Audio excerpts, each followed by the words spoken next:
Genèse 18.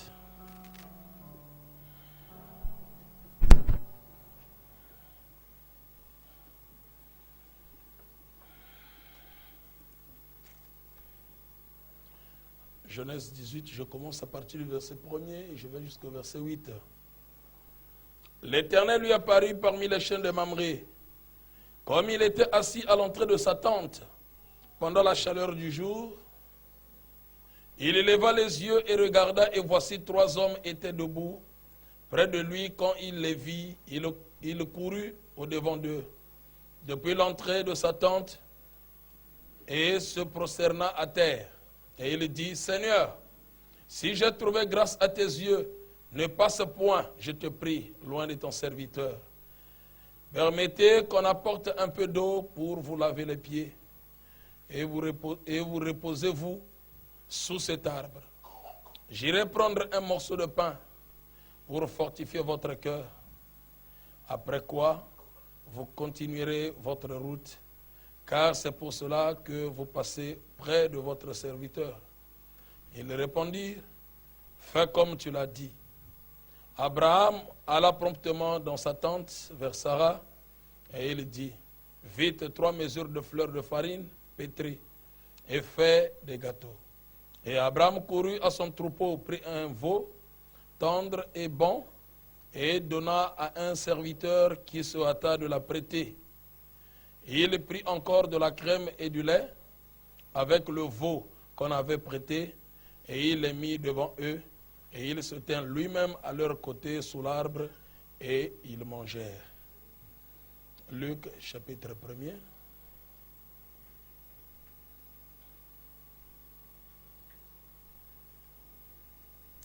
Luc chapitre 1er, je commence à partir du verset 26.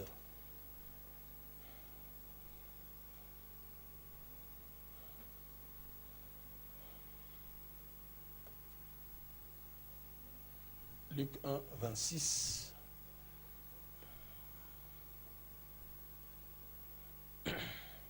Au 6e mois, l'ange Gabriel fut envoyé par Dieu dans une ville de Galilée appelée Nazareth, auprès d'une vierge fiancée à un homme de la maison de David, nommé Joseph.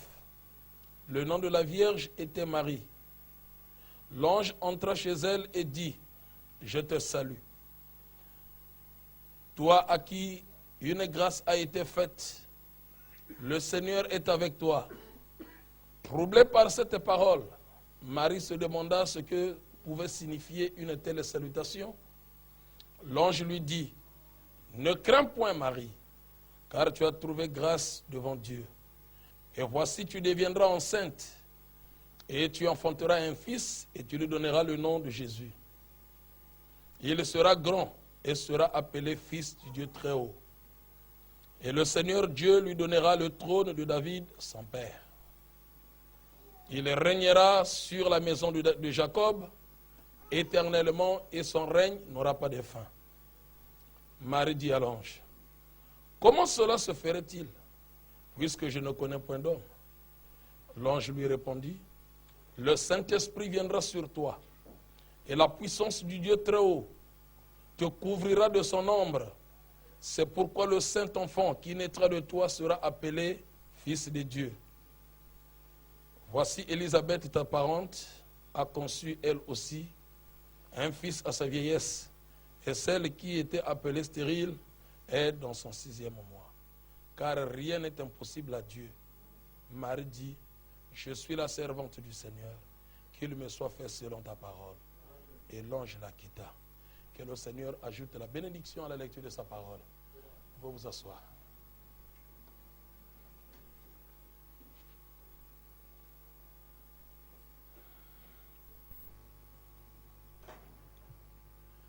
Que Dieu bénisse richement. Ouais, je crois que nous n'allons pas trop tarder.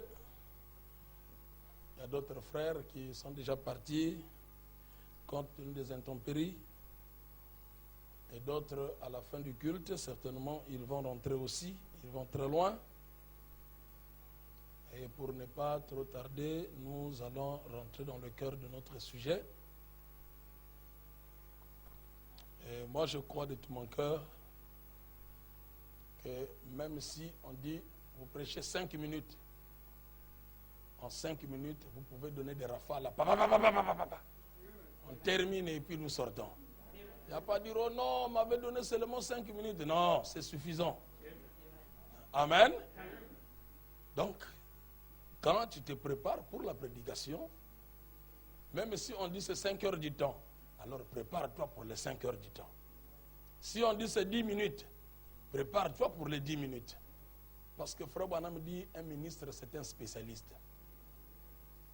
Donc si tu n'es pas spécialiste, c'est que tu n'es pas ministre. Parce que Frère Branham dit, étant monté en haut, il a fait des dons aux hommes. Il a donné les uns comme. Frère Branham dit, ce sont des hommes spéciaux.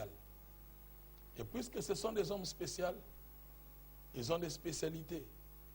Et ce sont des gens qui sont entraînés, appelés à faire leur travail convenablement. Voilà pourquoi, même en quelques temps, nous pouvons condenser une prédication, mais que chacun puisse sortir avec quelque chose. Alors, je vais parler ce soir, en bref, sur le mystère de l'emprunt.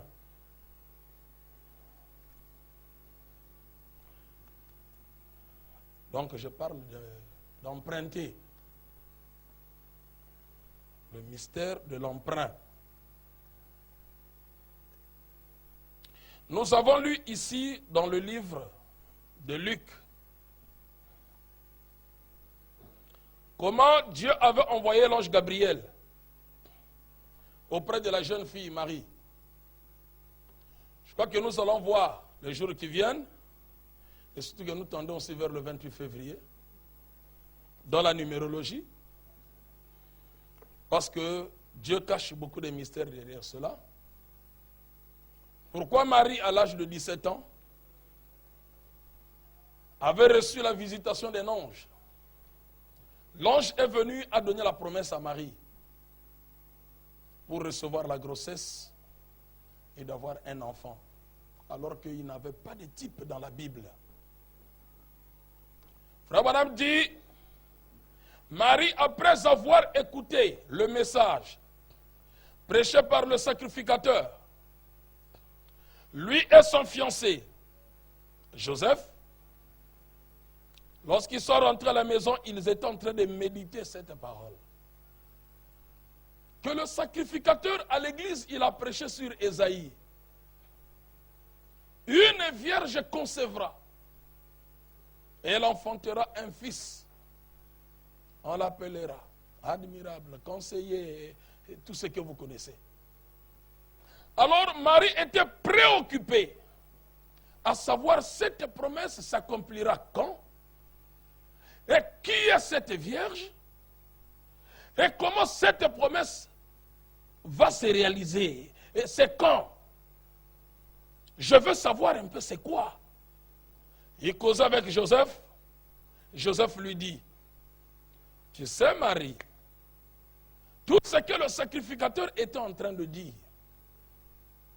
c'est que sache que parmi nos sœurs ici, il doit y avoir certainement une vierge qui doit concevoir, qui doit donner naissance à un enfant, et cet enfant-là sera le Fils du Dieu très haut. Mais comment ça se passera?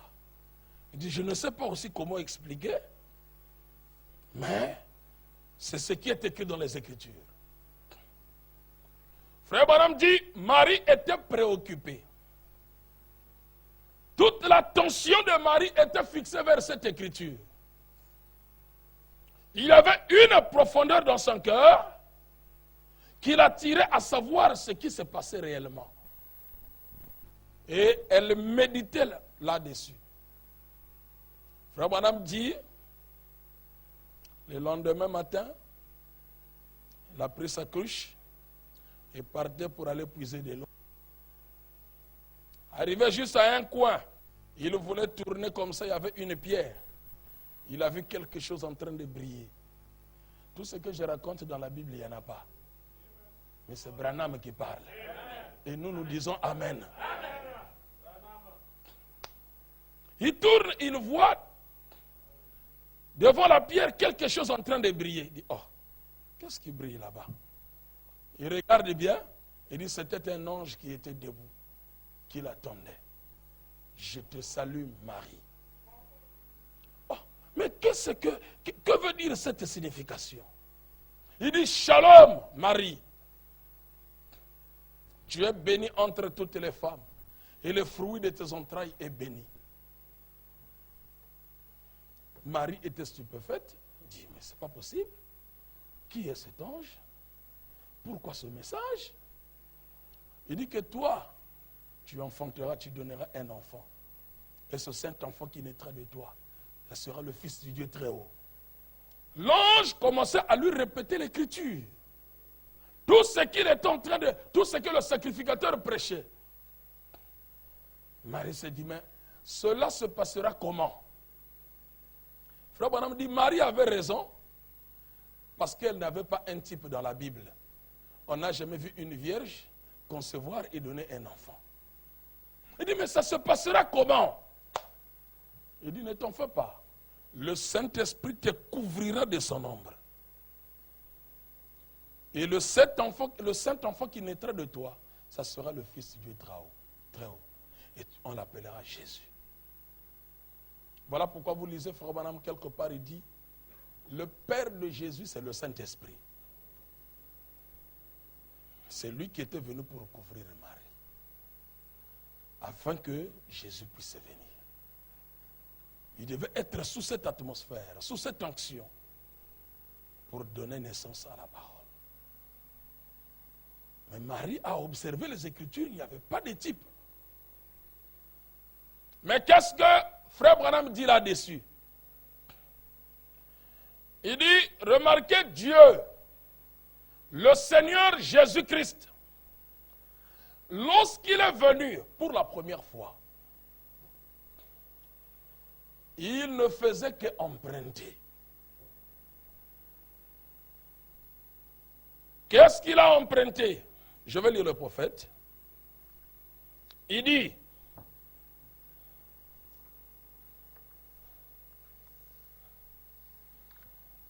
dans la brochure, écoutez-le. Paragraphe 25. Il dit, bon Jésus, j'ai eu le privilège dans ma vie de rencontrer des grands hommes. Et il est frappant de voir comment les choses peuvent être contraires.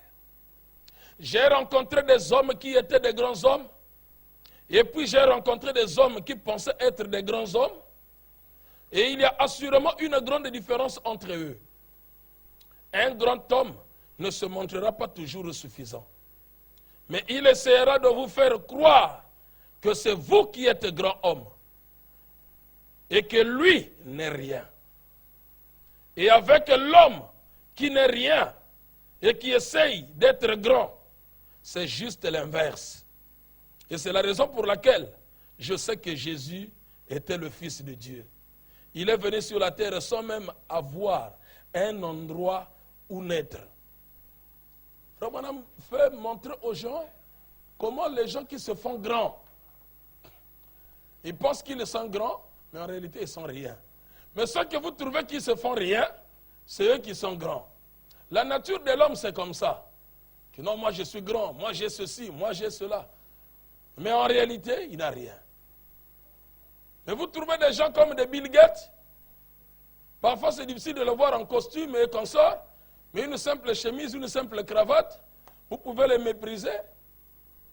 Mais on vous dit que c'est le plus riche du monde. C'est pas possible. Comment ça? Il dit c'est lui, l'homme le plus riche. Mais toi qui n'es pas riche, tu montres l'apparence comme si tu es plus que lui. Ça, ce n'est que la nature humaine. Mais Dieu aussi a montré à l'humanité que c'est lui qui a créé toutes les choses. Malgré qu'il a créé tout, il est caché et il se révèle dans la simplicité. Et la chose qui fait que les gens puissent manquer Dieu, c'est cette simplicité-là. Donc, les gens ne pouvaient pas croire qu'une simple jeune fille comme Marie pouvait rencontrer l'ange et avoir une grossesse et donner naissance à la parole. C'était pratiquement impossible. Qui connaissait Marie? Qui était-elle? Avant qu'on parle de Marie, est-ce qu'on la connaissait? Mais c'est Dieu qui fait grâce. Dieu choisit qui il veut. S'il dit que je vais utiliser telle sœur, Dieu est souverain, il va le faire. Je vais utiliser tel frère, dans sa souveraineté, Dieu le fera. Ne pense pas que c'est seulement toi que Dieu peut utiliser. Non, non. Il utilise qui il veut. C'est ça la souveraineté de Dieu. Et dans sa grandeur, puisque la grandeur de Dieu s'exprime dans la simplicité, dans l'humilité, alors les gens manquent de voir Dieu. Frère Branham dit, c'est ça Dieu. Et quand il est venu, il dit,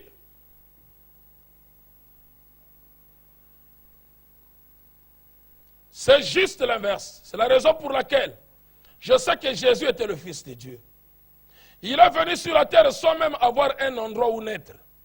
Il dit, il a dû emprunter un sein. Il a emprunté le ventre de Marie. Donc Dieu, pour venir sur la terre, il a commencé d'abord par emprunter. Voilà pourquoi je parle sur le mystère de l'emprunt. Il emprunte. Dieu est dans l'emprunt. Il aime emprunter. Quand il a voulu naître, il a emprunté le ventre de Marie. Moi, je veux naître, être aussi un homme, marcher sur la terre. Mais je ne peux pas venir comme ça. Sinon, les gens ne me croiront pas. Je dois devenir un homme, naître au travers de la femme. Emprunte-moi ton ventre. Jésus vient, il emprunte le ventre de Marie. Et on trouve Marie grosse. On dit, oh, mais cette grossesse, ça vient d'où? C'était un scandale pour les gens. Marie elle-même ne savait même comment expliquer. Elle dit, bon, j'ai rencontré l'ange. Je dis, ah non, Marie, il ne faut pas mentir. Est-ce que nous sommes des petits enfants que tu vas mentir? Donc tu veux dire que tu es toujours vierge? Il dit, je suis vierge, je ne connais pas d'homme. Il dit, non, non, non, non, non. Laisse ces histoires-là, Marie. Dis bien, qu'est-ce qui s'est passé? Joseph dit, non, non, non. Moi, tel que je suis là, c'est fini avec Marie, c'est fini. Moi, je pensais que c'était une bonne sœur. Mais curieusement, je la vois avec la grossesse. Joseph est parti en secret, Marie, pour ne pas avoir de problème. Parce que toi et moi, nous sommes mariés en puissance. Frère Branham dit, Joseph et Marie étaient des fiancés. Or, les fiançailles, c'est le mariage en puissance. Quand on dit que vous êtes fiancés, c'est que vous avez déjà des vœux qui sont scellés. Donc, vous êtes déjà mariés en puissance.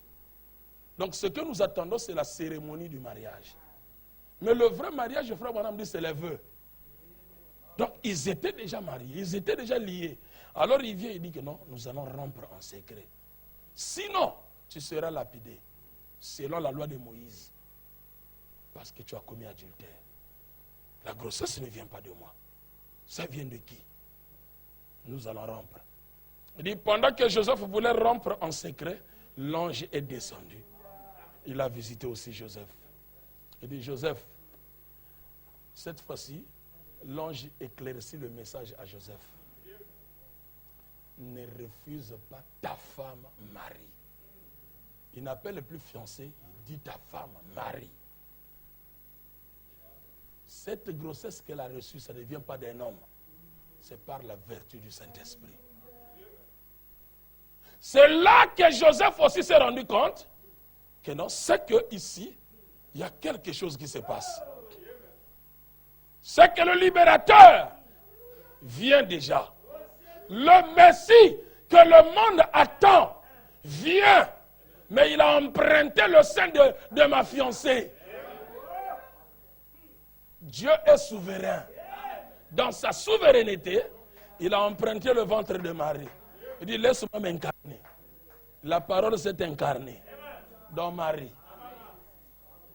Et quand Marie marchait, La plénitude de la divinité était dans le ventre de Marie. Ce n'était pas une portion de la divinité. Toute la divinité dans le ventre de Marie. Mais on n'avait jamais adoré Marie. Amen. Il marchait avec toute la plénitude. Il marchait. Mais les gens étaient scandalisés. Mais ce n'est pas possible. Cette grossesse, donc, à l'église, c'est toutes les sœurs, tous les frères qui ont parlé. Même les prédicateurs, ils n'en revenaient pas. Non, non. Marie doit nous dire, qu'est-ce qui se passe avec elle? C'est Dieu empruntant le sang d'une femme. Parce que Dieu est toujours dans l'emprunt. Il aime emprunter. Il a emprunté le ventre. Et lorsqu'il a emprunté, et il a suscité des problèmes, il y a eu maintenant un recensement. Et on a dit que tous les enfants qui naîtraient de 0 jusqu'à 2 ans, ils seront tués. Alors, il faut qu'on fasse maintenant les recensements, que chacun puisse se répartir dans sa patrie. Et alors, à ce moment-là, on saura où est-ce que l'enfant va naître, qui sera-t-il, et on va tuer les enfants. Et parmi ces enfants, pendant cet écart-là, je crois que le Messie sera là, et on va l'exécuter.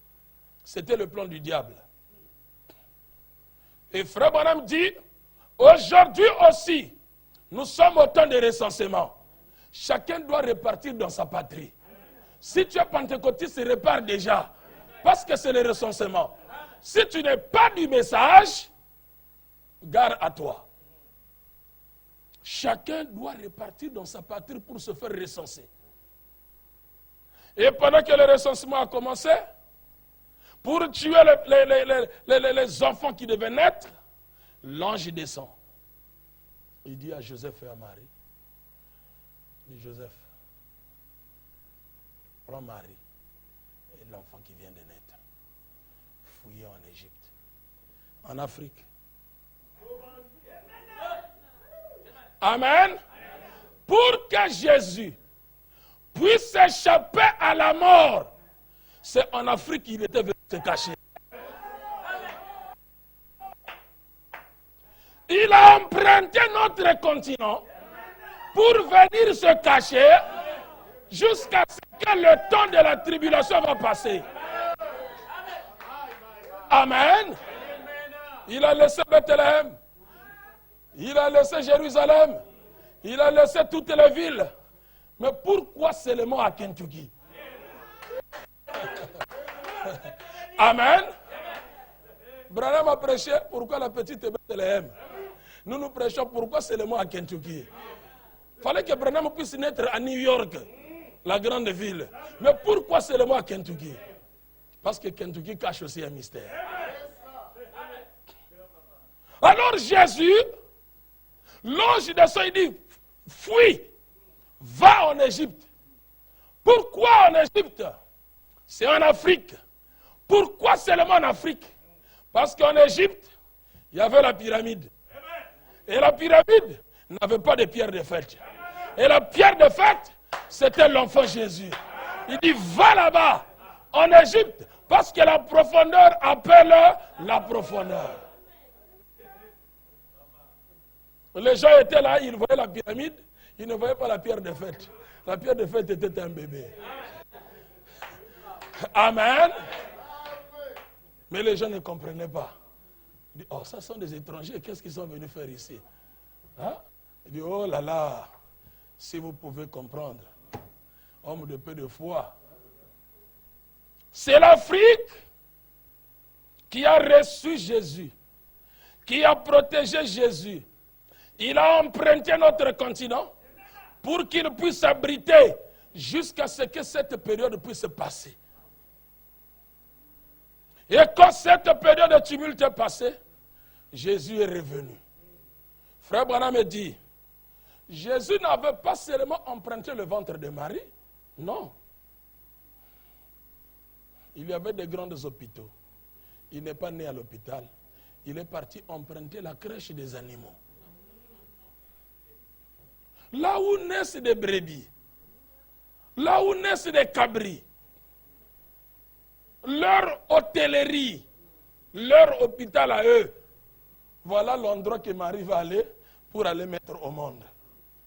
Il dit, mais ça c'est passe. Ici, c'est là où naissent les agneaux. Mais comment lui vient naître ici?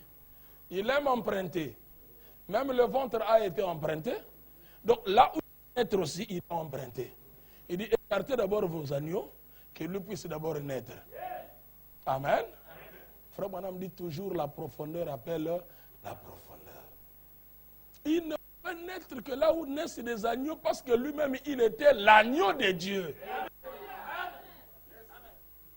Il a emprunté leur crèche et il est parti naître là-bas.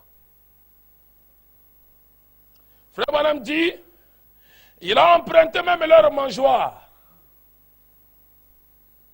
Il a dû emprunter cela. Et quand il a emprunté, après sa naissance, on a vu comment il est parti en Afrique. Et après l'Égypte, il rentre. Et quand il grandissait, il a pris le baptême. Après le baptême, il a commencé le ministère.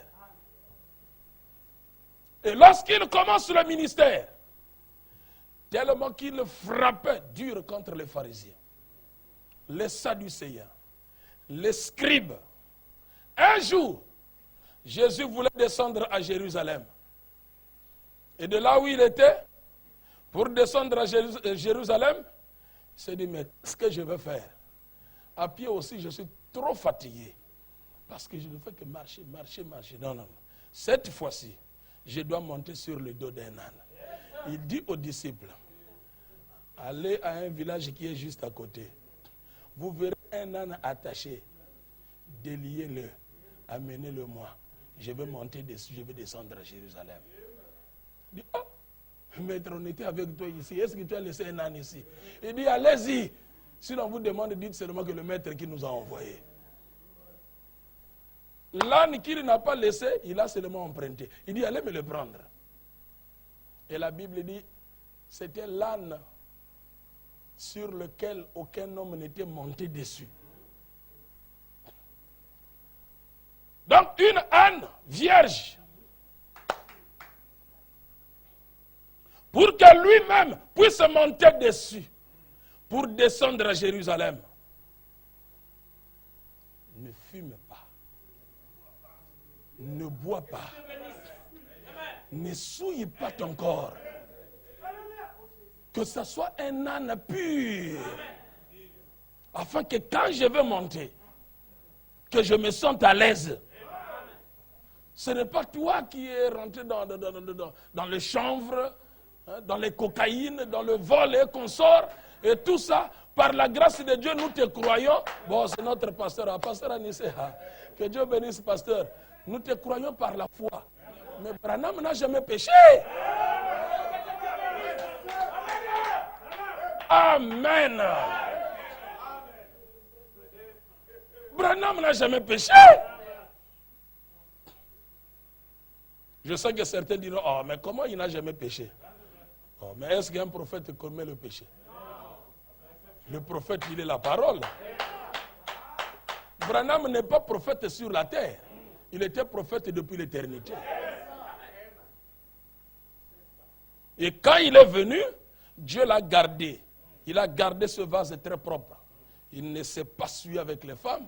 Il n'a pas fumé, il n'a pas bu. Il a gardé cet âne-là. Parce qu'il savait que quand tu seras grand, j'aurai un service à faire avec toi. Je descendrai à Jérusalem. Et Jérusalem, c'est l'épouse. Je descendrai parmi l'épouse. Et il comprendra que moi, Dieu, je suis sur l'âne. Et la gloire de Jésus descendra jusque dans l'âne. Et nous allons étendre les pagnes. Et nous allons tous crier ensemble. Hosanna! Hosanna! Béni soit celui qui vient au nom du Seigneur. Hosanna! Ça, c'était la première venue. Mais à la seconde venue, quand nous disons Hosanna, béni soit celui qui vient au nom du Seigneur, Ce n'est plus Jésus. Jésus ne vient pas au nom du Seigneur. Il est lui-même le Seigneur. Mais celui qui vient au nom du Seigneur, c'est le prophète Branham. Voilà pourquoi, quand la nuée descend, il vient s'incarner. Donc nous prêchons, pas la nuée dans l'air, mais la nuée faite chair, qui marche sur la terre. Amen. Allez au village qui est à côté, juste à Kentucky. Vous verrez un âne attaché. Déliez-le. Amenez-moi l'âne. Je veux monter dessus. Je veux descendre à Jérusalem. Amen. Il a emprunté l'âne. Oh, j'aime Jésus parce qu'il aime emprunter.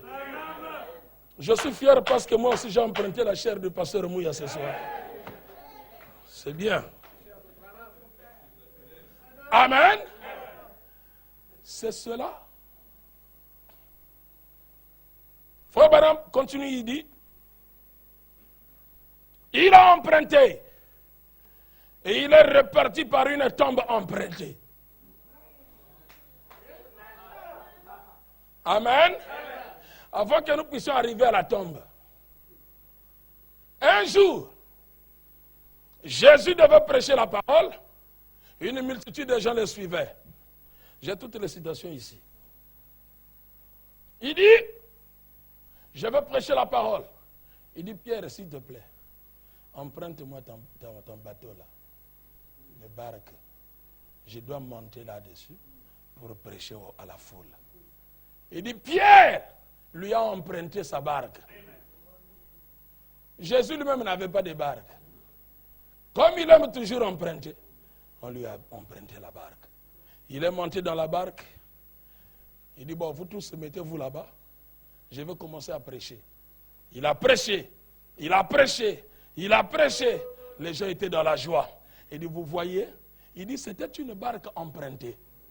Il dit, mais Jésus n'est pas irreconnaissant. Quand il emprunte, il vous serez récompensé. Quand il a emprunté le ventre de Marie, Marie a été récompensée. Sa récompense, c'est la vie éternelle. Quand il a emprunté notre continent, l'Afrique, l'Afrique a été récompensée. Amen. C'est vous. Pour la récompense, le défenseur de la parole. Donc, il était venu en Afrique à cause de vous. Tout ce que Dieu m'a donné, tout ce qui m'a aimé et tout ce que j'ai aimé, je te le donne ici.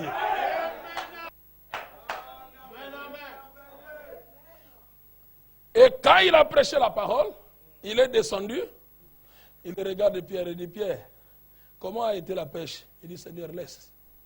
J'ai pêché toute la nuit, je n'ai rien eu. Il dit, ah, c'est vrai ça. Il dit, j'ai passé la mer à peine faim. Rien. Il dit, maintenant, prends ton filet, jette là-bas. Il dit, oh Seigneur, ici j'ai pêché et il n'y a rien. Il dit, oh, je te dis, prends ton filet, jette là. Il a pris le filet, il a jeté. Quand il a tiré, oh, il tire, c'est pas possible. Il tire. Il y avait trop de poissons. À tel point que Frère Branham me dit, pour amener tous les poissons dans la barque, Pierre était contraint d'appeler même les voisins. Il dit, venez m'aider ici, il y a trop de poissons. Ce n'est plus les miettes et les plénitudes.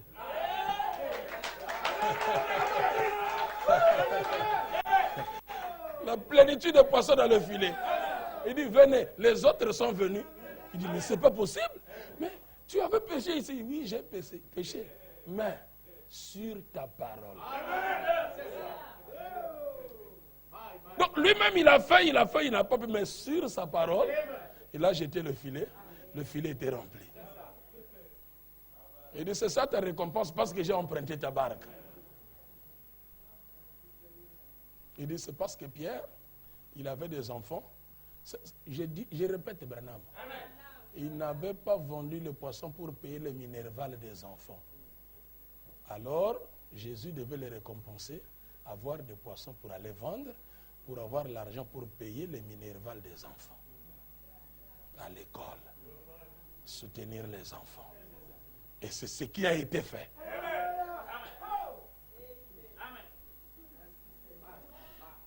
Le même Jésus, il continue encore.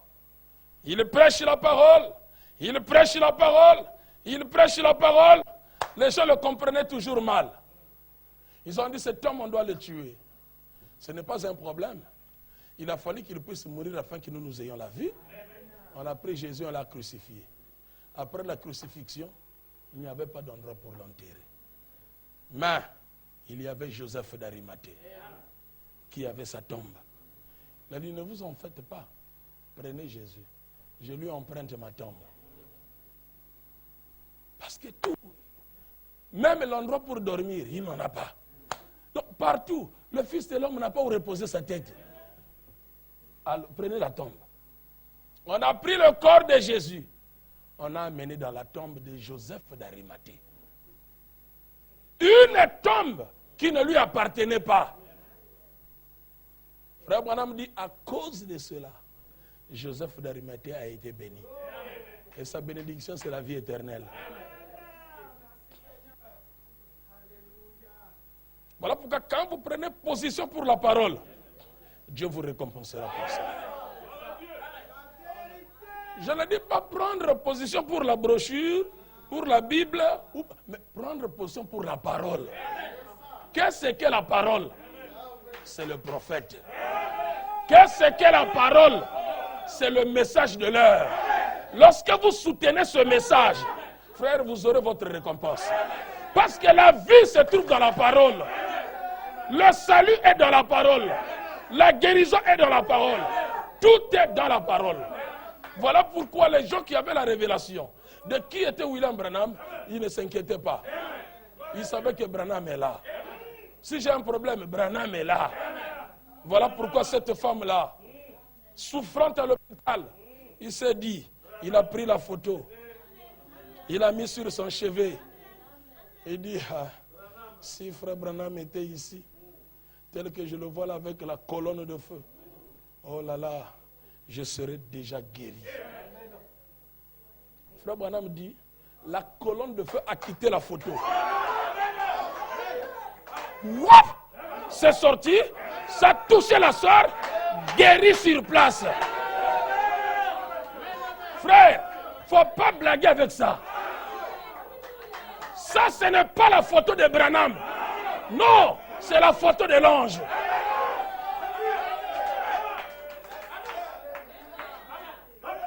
Vous lirez tout le message, vous ne verrez jamais Branham dire ma photo. Non, non. Il dit ça, c'est la photo de l'ange. Cette photo est vivante. Amenez-la avec vous partout.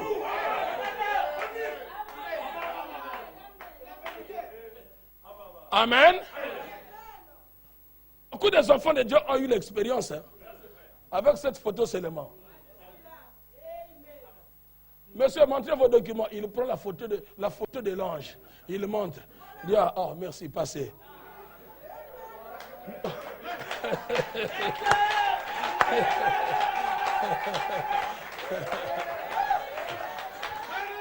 Amen. Toi, tu vois autre chose. Le policier aussi voit autre chose. Il dit, oh, ok, merci. Merci beaucoup.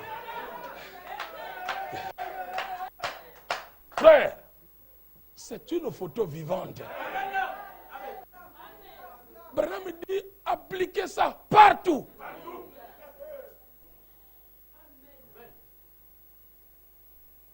Donc, il faut savoir comment s'identifier. Si vous prenez cette photo, vous marchez avec ça partout, on ne saura pas vous identifier. On peut dire, ah, ça c'est un vrai catholique. Hein? On peut aussi dire, ah, ça c'est un vrai protestant. Hein? Ou bien un vrai pentecôtiste. Hein? Mais dès que vous avez ça, vous êtes identifié. Amen. Donc, dès qu'on vous voit, ce sont eux, ces gens-là.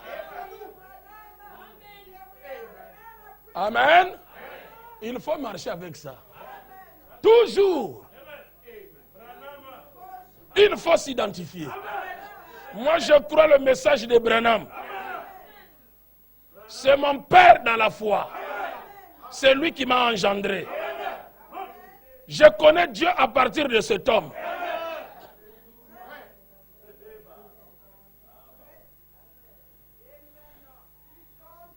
Joseph d'Arimathée a eu la grâce. Pourquoi? Parce qu'il savait que cet homme qu'on a crucifié, c'est Dieu dans la chair humaine.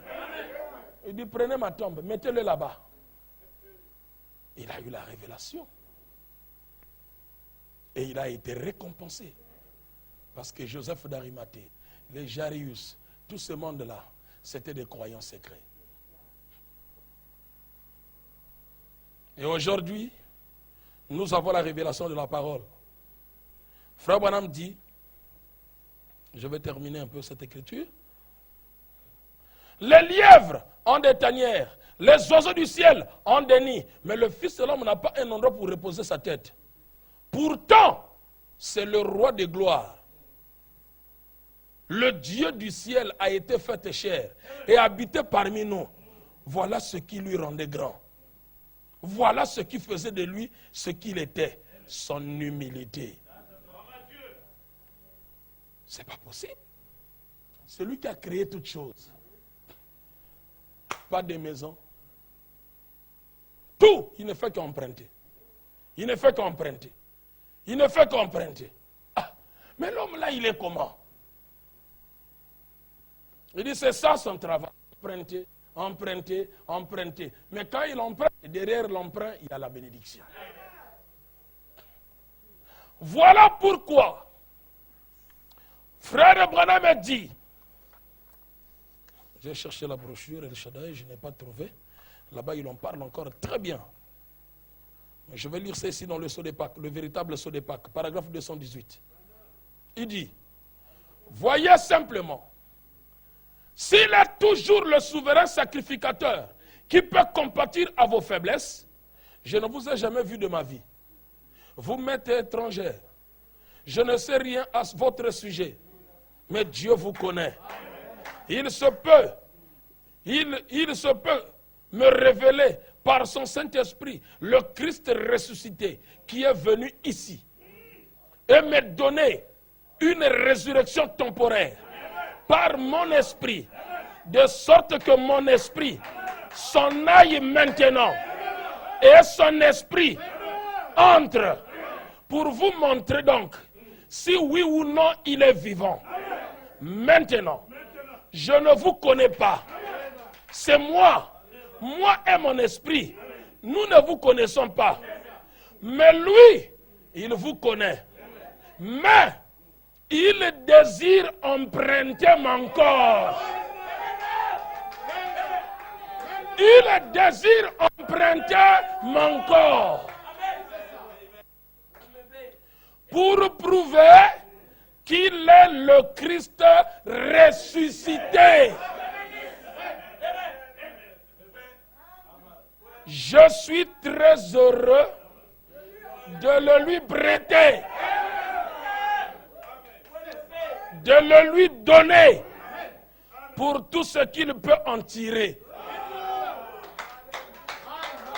Je suis très heureux de le lui donner, qu'il puisse emprunter, faire ce qu'il veut. C'est là où il dit dans El Shaddai, le corps qu'il avait utilisé lorsqu'il avait visité Abraham sous le chêne de Mamré.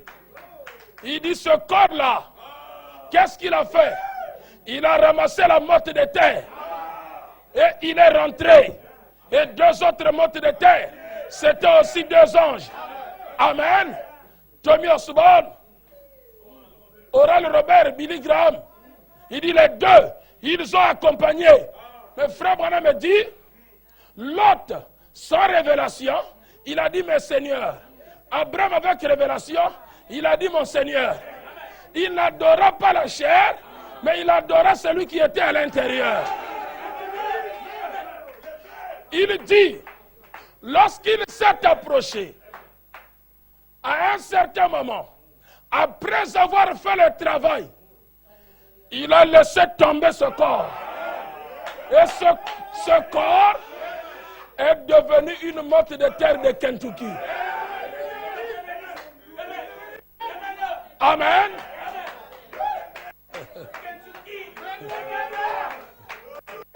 Une motte de terre d'Arkansas.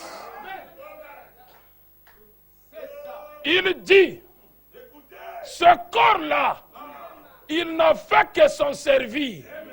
Après le service, il l'a laissé dans la poussière de la terre. Et aujourd'hui aussi, l'histoire se répète. Il descend, il vient emprunter un corps, appelé William Branham. Cette motte de terre, il s'incarne dans sa plénitude. Quand Branham marche, c'est Elohim dans la chair humaine.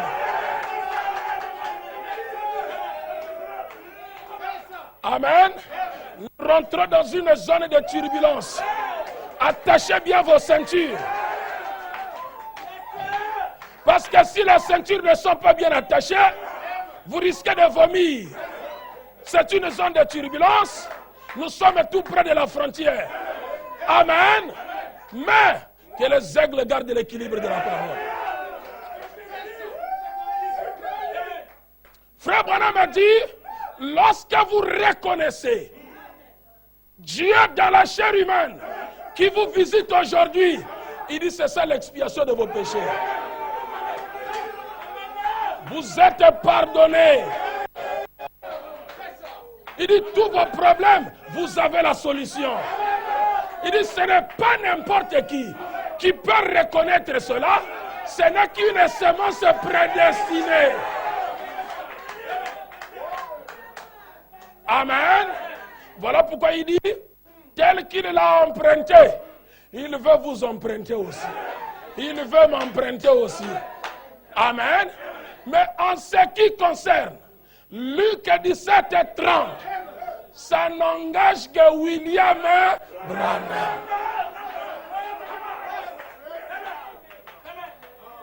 Ça, c'est un domaine exclusivement réservé par William Branham.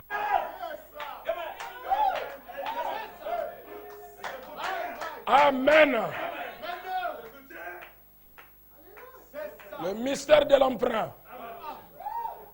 Amen. Un jour, un homme est en train de marcher. En train de marcher, il a senti une personne le toucher. Il dit, qui m'a touché? Oh, qui m'a touché? Il a laissé les empreintes. Oh, non, ça devient suspect, ça. Qui m'a touché? Il dit, ne t'en fais pas. Va voir William Branham. De la même manière que Daniel a interprété l'écriture sur la muraille, va voir Branham. Il te dira qui t'a touché. Il est venu vers Branham. Frère Branham, moi j'ai marché, j'ai senti une main me toucher. Regarde, les empreintes sont là. Frère Branham me dit, Dieu n'a jamais créé deux personnes ayant les mêmes empreintes digitales. Même les jumeaux, les empreintes sont différentes. Et Branham me dit, quand il a regardé, il n'a pas dit, oh non, bon, c'est un tel. Oh, ce n'est pas un tel. Il dit non. Il dit, tourne. Amen. Il a tourné. Branham a pris sa main, il a placé. Amen. Il a placé sa main. Allez donner vos conclusions. Oh non, pasteur Anissé a dit. Oh, pasteur Anissé a dit. Branham. Il a interprété. La main tachetée. Branham a interprété. Allez dire qu'est-ce qu'il a fait. Ça veut dire quoi et qui l'a touché. Amen, amen. Le mystère de l'emprunt. Dieu aime emprunter. On a touché, mais il ne savait pas qui l'a touché. Mais Branham a interprété. Il dit, ah, je comprends. Mais Branham n'était pas là. Mais comment on me touche? Lui, il vient, cette main, oh, comparable à celui de Branham. Ah, c'est pas possible. Donc, on comprend par là que Branham et Dieu, ils peuvent porter la même chaussure.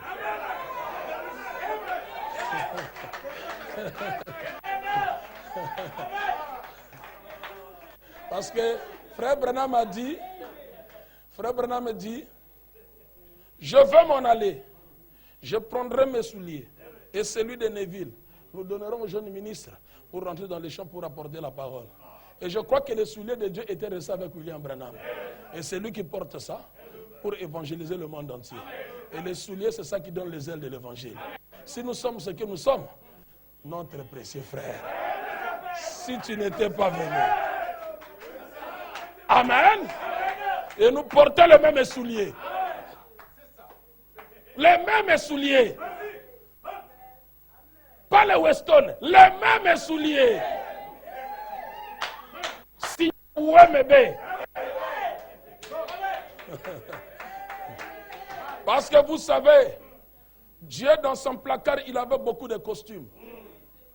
Mais en ce temps de la fin, lorsqu'il a voulu descendre, il a cherché quel costume il devait mettre. Il a regardé dans le placard, il restait seulement un seul costume. C'est le dernier. Il a regardé à l'intérieur, c'est signé William Branham. Il a pris ça et il a porté. Et il est descendu. Et pendant qu'il marche, comme Jésus en Galilée, pendant qu'il marchait, la femme a touché le pan de son vêtement. Il s'est tourné, il a dit, quelqu'un m'a touché. Il n'a pas dit, quelqu'un a touché mon habit. Non, quand l'habit est porté, et la personne, et l'habit, ils deviennent un. Amen. Mais si j'enlève ma veste, je pose ça là-bas, tu touches. Quelqu'un a touché ma veste. Qui a touché ma veste? Mais si je porte la veste, tu me touches. Oh, qui m'a touché là? Amen. Parce que la veste est portée. Amen. Et aujourd'hui, Dieu a porté cette veste. Toucher Abraham, c'est toucher Dieu. Amen. Faites attention. Ne touchez pas aux oins de Dieu.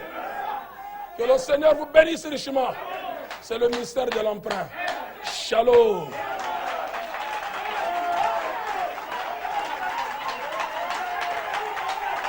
Amen, amen, amen.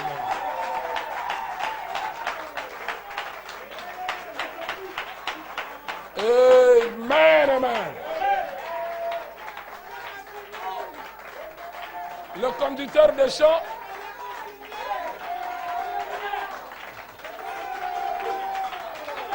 Ben, si on continue,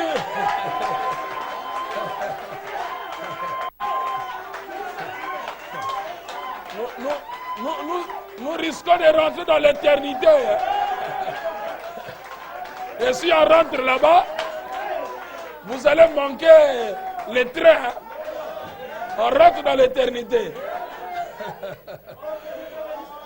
Que le conducteur des chants puisse nous chauffer avec les chansons et puis nous allons prier. Amen. Oui, nous croyons réellement qu'il est là parmi nous. Amen. Avec nos têtes inclinées, je veux clôturer par la prière. Éternel Dieu, notre Père, merci pour la parole qui a été apportée. Merci pour la disponibilité de tes enfants. Seigneur Dieu, tu as été avec nous comme étant l'alpha et tu as terminé comme étant l'oméga. Va avec tout un chacun. Que l'onction du Saint-Esprit puisse nous accompagner jusque dans nos demeures et demeurer avec nous toute la semaine. Dans le précieux nom de notre Sauveur et Seigneur Jésus-Christ. Amen.